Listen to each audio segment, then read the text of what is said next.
Dear Patriots, before the news starts, please subscribe to our patriotic channel by clicking the subscribe button. Give us a thumbs up to this video. Don't forget to leave your opinion below in the comments section. Share the news on Facebook and Twitter so you friends see it. Thank you. See Elizabeth Warren call Gillibrand a slut while defending her from President Trump. Elizabeth Warren tried to defend her friend Senator Kirsten Gillibrand after President Trump's attack on her. However, in the process, Warren ended up calling Gillibrand a slut. The New York Democratic senator first made headlines when she called for Trump's resignation. President Trump has committed assault, according to these women, and those are very credible allegations of misconduct and criminal activity, and he should be fully investigated and he should resign, said Gillibrand. President Trump hit her back hard.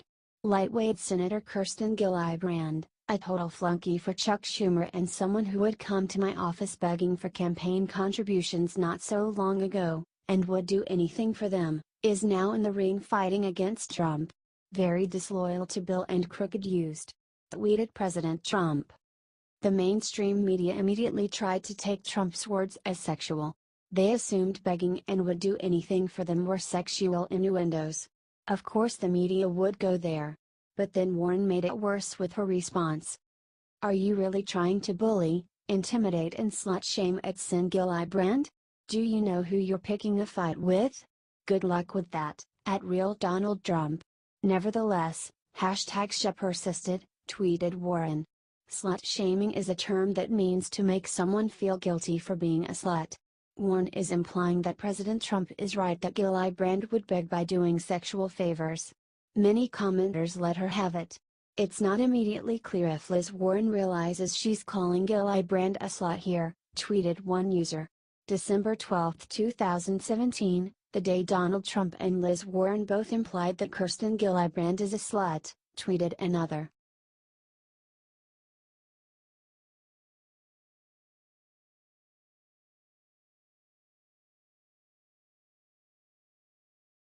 This means war top Christian just declared holy war if Dems do an unforgivable thing to Trump. Do you all remember that old saying about poking a bear? Well, to sum it up for you all, just don't poke the darn bear. That's what televangelist Jim Bakker warned Dems today about their attacks against the president. However, his threat was not just holy retribution with hellfire and brimstone. Nope. Reverend Bakker said Christians will declare a new civil war if Trump is impeached. Bakker told the audience of his The Jim Bakker Show. If it happens, there will be a civil war in the United States of America. The Christians will finally come out of the shadow because we are going to be shut up permanently if we're not careful. However, he did not stop there. Bakker claimed it is the duty of all Christians to fight back when their faith is in trouble. God says faith without works is dead. We have to do things. God has been standing with me, and I don't know about you, it's time for preachers like you, you've been doing it, to stand up and shout out. Look, y'all, I'm Jewish so I'm not gonna tell y'all Christians how to handle your affairs. I have no qualms about fighting back against an impeachment of our president. The stuff they are doing to him is sick and we are the only people left to defend him. Help get our message out loud and clear by sharing this everywhere. Dems will not erase conservatives from existence.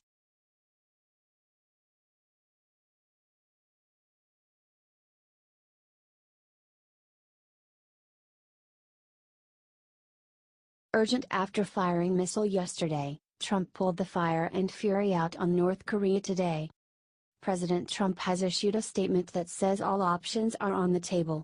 According to Zero Hodge, General Kelly oversaw a meditation on Donald Trump's official response to the North Korean missile that was shot over Japan. White House issued an official statement that says that all options are on the table. Here is the full statement below. The world has received North Korea's latest message loud and clear. This regime has signaled contempt for its neighbors, for all members of the United Nations, and for minimum standards of acceptable international behavior. Threatening and destabilizing actions only increase the North Korean regime's isolation in the region and among all nations of the world. All options are on the table. While that may be, judging by North Korea's repeated provocations, at least Kim is convinced that Trump really has no options. Indeed, as Bill Blaine commented earlier, what will Donald do? After last week's fire and fury rant, the North Koreans are expecting him to fulminate, look stupid, make some further angry comments, in short more bluster. They will continue to goad him into doing something angry, at which point America gets the blame, and China can step in as peacemaker. North Korea and China appear to have set a trap for the president. Trump is listening to good people like General Kelly and McMaster. Share this if you are ready for the final answer to North Korea by the Trump administration. Thanks for reading.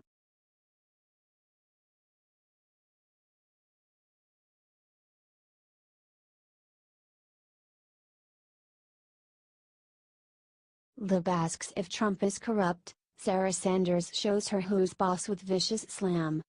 Liberals' most recent tactic to try to undermine Republican President Donald Trump and his conservative agenda is to try to paint him as a sexual deviant, just like they did with former Alabama Senate candidate Roy Moore. The liberals are now trying to make people read sexual content and meaning into places where there is none. For example, they claimed that Trump was being sexually suggestive when he tweeted about Democratic Senator Kirsten Gillibrand, lightweight Senator Kirsten Gillibrand, a total flunky for Chuck Schumer and someone who had come to my office begging for campaign contributions not so long ago, and would do anything for them, is now in the ring fighting against Trump. Very disloyal to Bill and crooked used. Longtime New York native Trump previously made a donation to Gillibrand's campaign, and a reporter tried to shame him for it by asking White House press secretary what the president got out of it.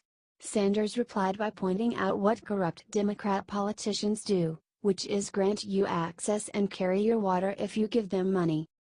Then she laid into the reporter, stating, "That's the reason that we have a broken system. That's the reason that often special interests control our government more than the people do. That's one of the reasons that this president ran to be president.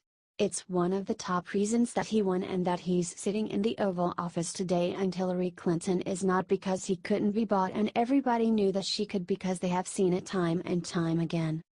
A reporter then tried to spin this, and asked Sarah if Donald bought access in a corrupt way. This is when Sanders dropped the hammer, stating, "He says he knows how the system works. I think it would be disingenuous for anybody not to understand that. But at least this president is being honest about the process and his willingness to actually fix it and drain the swamp." How much do you love Sarah?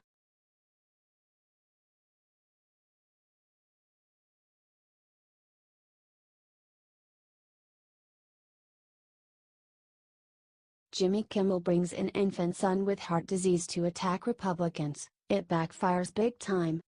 Jimmy Kimmel brought his infant son on his show to use as a prop to blast Republicans. It ended up backfiring big time.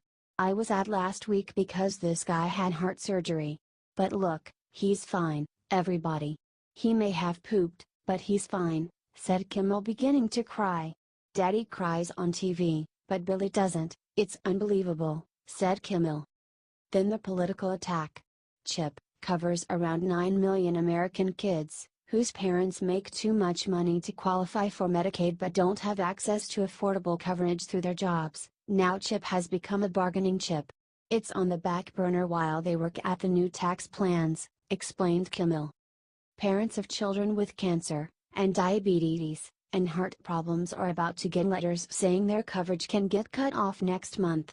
Merry Christmas, right?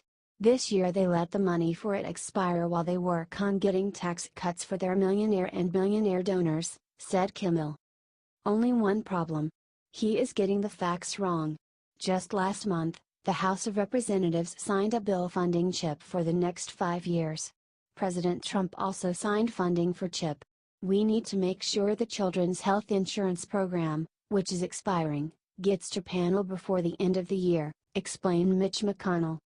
Are you sick of liberals' emotionally manipulative lies?